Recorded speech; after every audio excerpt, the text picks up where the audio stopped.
لكم الشاعرة الجميلة العراقية قريبة من قلبي، الشاعرة حياة الشتاء.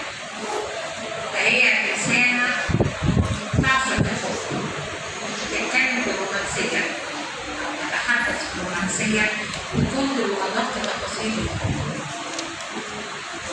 هي ثرية مزخرة بالشعر والنقد، تنقد كمان كويس.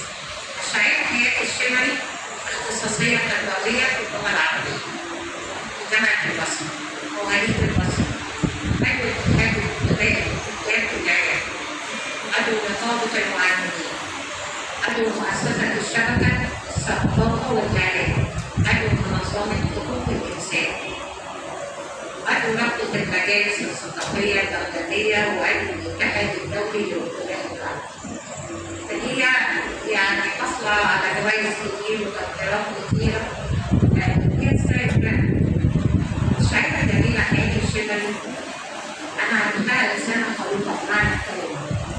الحروف نشأت من مشاعرها المتألقة مع جوهر الحدث.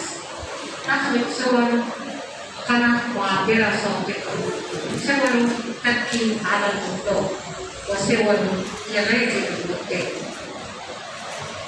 ثانيا الشاعرة الجميلة حياة الشمري، ولنا معنى الحب ولنا معنى التأنيس وبعض